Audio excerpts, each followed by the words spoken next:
Hey girls, it's Gina. So today I wanted to talk about a topic that I've gotten, emailed about plenty of times, many times. Tons of messages and tons of personal stories about your own experiences. So this video is all going to be about diet, exercise, weight loss. My experiences, my tips to you, how I've lost over 40 pounds, etc., etc. One thing you should know, this is coming from my own experience. This is not something that I've learned by reading. This is not something that I learned, of course, I read, obviously, to learn more about my body and how it works. But this is not something that I've sugar-coated. This is how I've lost the weight. This is how I do it. Okay, so, and this is coming from someone that's been a chubby girl all her life. So, if you guys are new to my channel, you guys will discover that oftentimes in my video logs I talk about my weight and my struggle of losing weight, because I have been chubby all my life. At one point I reached 200 pounds when I was 19.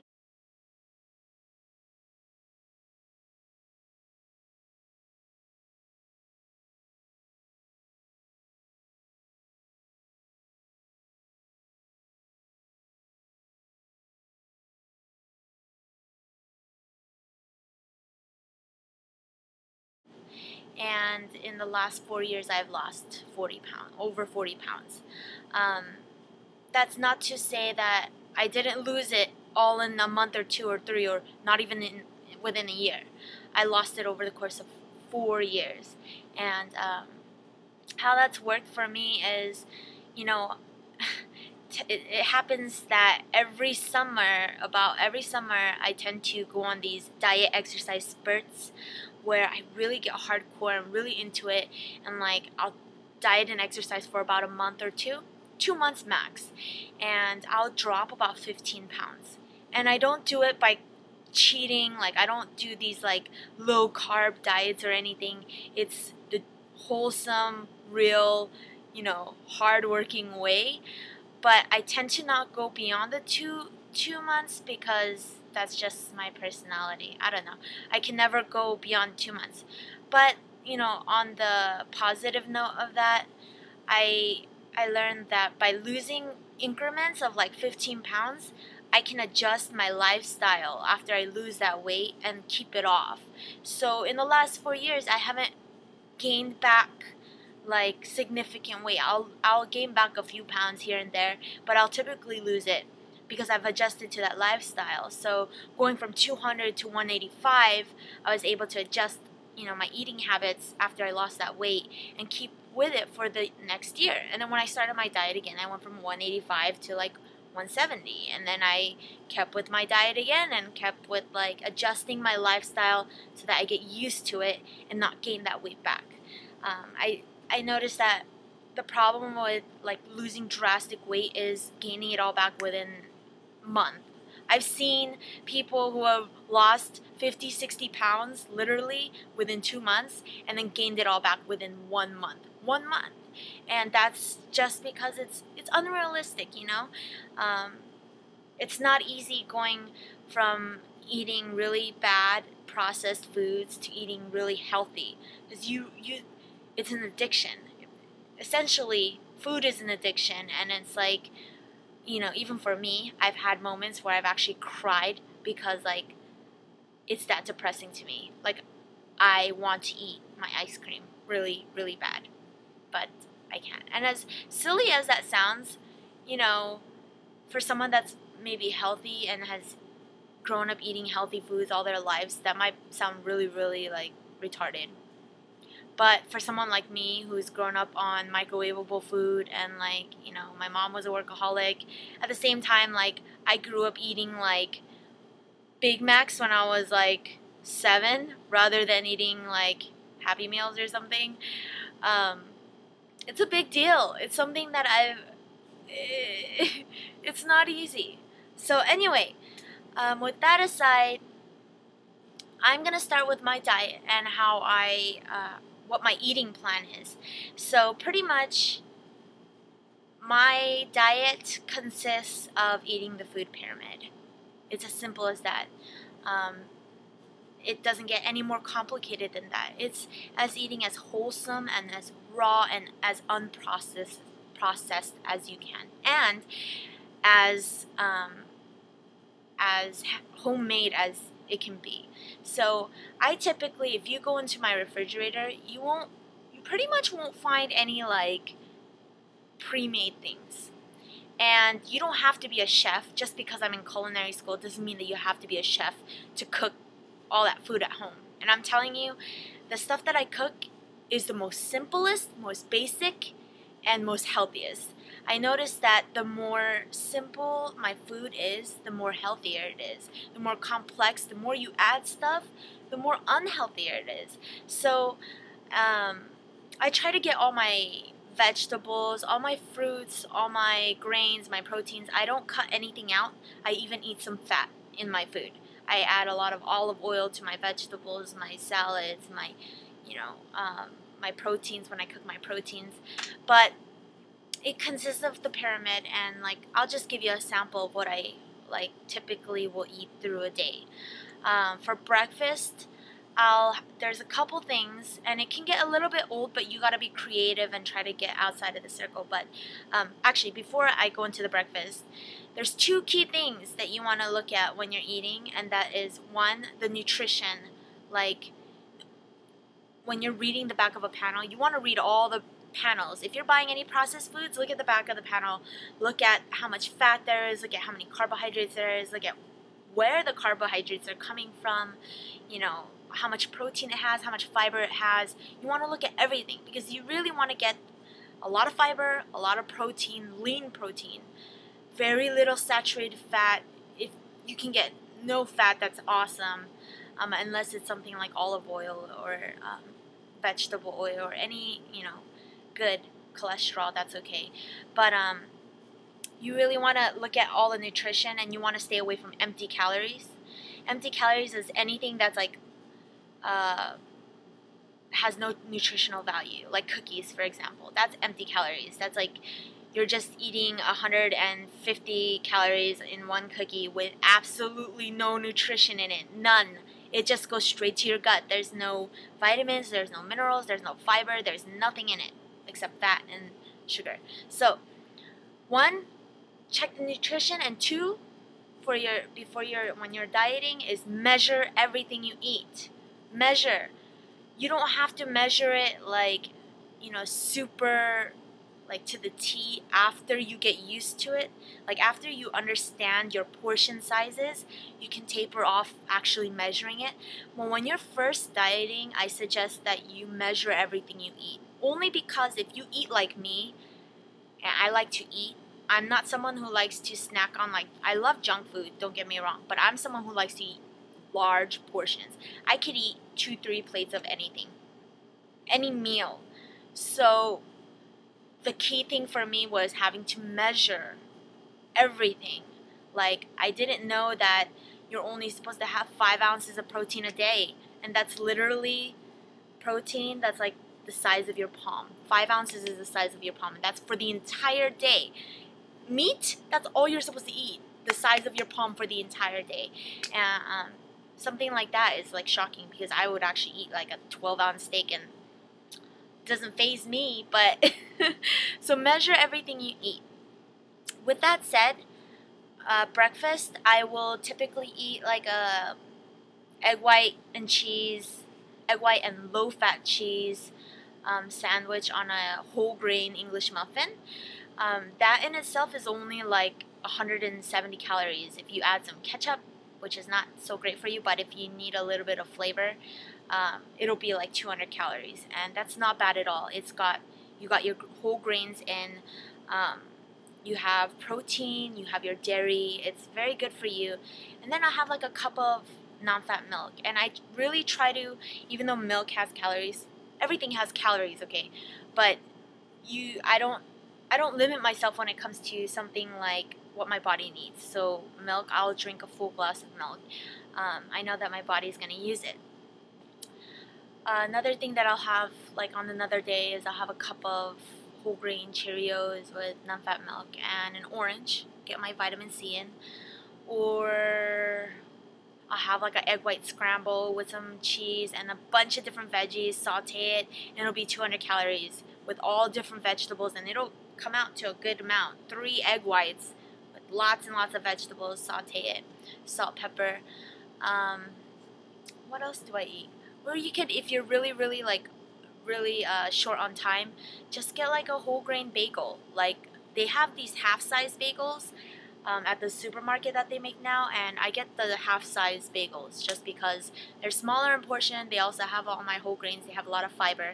Then I'll get like a low-fat cream cheese, like something from Weight Watchers. Weight Watchers has great stuff with lots of protein, lots of fiber.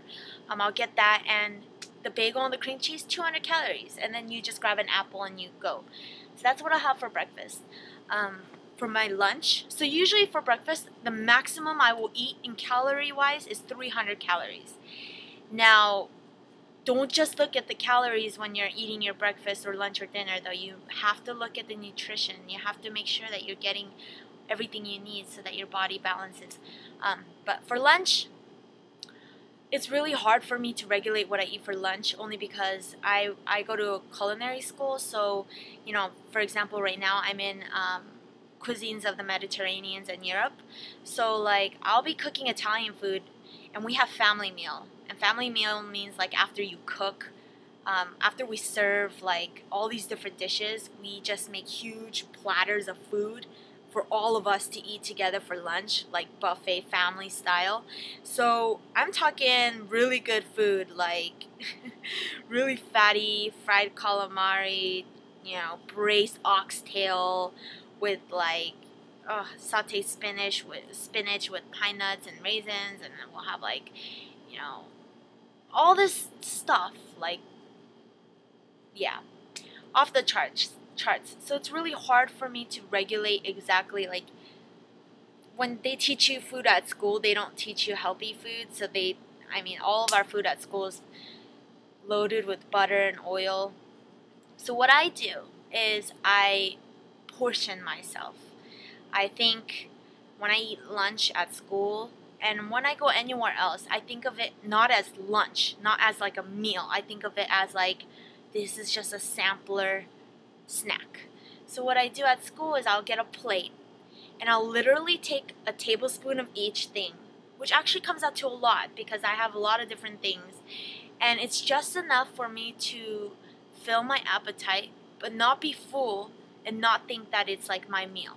Because what happens is, if you're out and about and you can't control what you're eating, and you limit yourself just to what you can handle, when you go home you could eat a little bit more and eat like something more healthier. So, you know, typically, like, I had lunch at 11:30 and it's 3:30 right now. I'm probably in about 30 minutes gonna like make myself like a half turkey sandwich, and then just rest it out before I go work out. So that's for lunch. Since you can't control it, you just want to go for anything that has vegetables, anything that has lean protein, nothing fried. So like at my school we had like sauteed fish.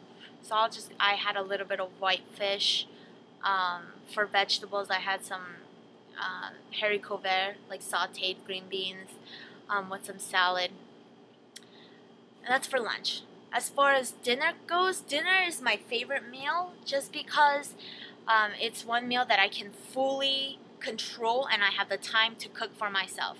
This is important, especially when you're starting your diet and exercise. You have to realize that it's not easy. It takes time. And if you don't have the time to commit to dieting and exercising, just don't start. It's because it's not going to work. It takes a lot of effort, especially if you're trying to lose a lot of weight like me. It takes discipline, it takes obedience, and you cannot make excuses. So there are no excuses. It's either you do it or you don't. So dinner is my favorite meal because I have full control of what I can serve myself and and whoever else is eating with me. So typically, I was trying to think of the easiest way to make dinner because I eat dinner about 15 minutes after I come from the gym. And I have to eat dinner right after I come from the gym so that I can replenish my muscles.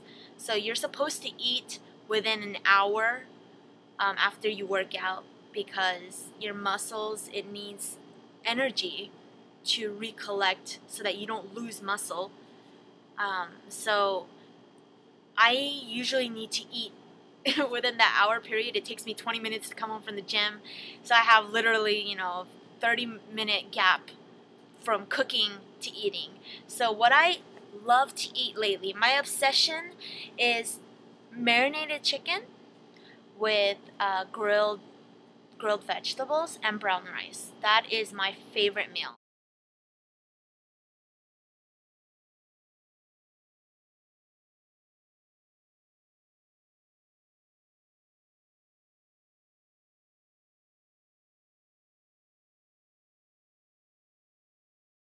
And then, or I'll switch it up and I'll go with marinated pork. Now it's really, really easy, and I'm telling you guys, it's really easy. There's this marinade at the grocery store. It's called Goya. It's this like Spanish marinade, and what it is pretty much orange juice, lemon juice, and a bunch of herbs. And you let your chicken breast marinate in that marinade for about an hour. So you leave it right before you go to the gym. You let it soak, and then you cut it up into cubes, and then you put it. I bought this like portable like grill from the Korean market, but you can get like the Foreman grill. You can get whatever, but it's this electronic grill that you just plug in. I literally just throw that on the grill. I don't have to season it. I don't have to do anything. You just let it grill. And then I literally get a zucchini, like 2 of them. I cut them on the bias so that they're like, strips, and I grill it. What I do is I toss it in olive oil, salt, and pepper, and I grill it. And then I just have brown rice cook in my rice cooker. For pork, I marinated it in lemon juice, olive oil, salt, pepper, and some herbs. So like thyme, basil, some rosemary, all of that. You just put some herbs, salt, pepper. You let it marinate in the fridge. So if you actually don't know how to make a marinade, go pick up a vinaigrette, a lemon vinaigrette or any type of vinaigrette. You can literally put the vinaigrette on your protein and let it sit in the fridge. That can go with steak, that can go with pork, that can go with chicken, anything. And then you just pull it out and put it on the grill. It's so easy. Or like, I've been buying a lot of salmon, and I do the same thing. I literally just coat it with olive oil, salt, and pepper, throw it on the grill. And then I bought eggplant. I bought all these grillable vegetables, eggplants, mushrooms, zucchini, squash, carrots, bell peppers, all of it. I grill it. There's no work. Literally, you just cut it, grill it. It's so good. It's good. It's wholesome. And then if that's too difficult, you could also do like whole grain pasta. But you need to be careful when it comes to like, make sure when you're eating your starch and then like your pasta, you really, really portion it. So for rice, I always do half a cup. Half a cup is gonna be literally like your fingertips, like this much, okay? Same with pasta, I go for about a palmful, like palmful right here. This is how much pasta I'll do. But, if you're like me who has a big appetite, you load it up with the vegetables. Like I'll literally get tomato sauce, and then I'll cut up some zucchini, some eggplant, some onions, some mushrooms, everything, all the vegetables, load it up in there. And then you eat it with some pasta with some grilled chicken. Really easy. But you can see that all my food is very simple and very wholesome, and that's my diet. I know this is taking forever, but I'm gonna stop here for this video. If you're interested in keep watching, if you're interested in going on to my next video, for those of you guys who want to stop at the diet part, this is it.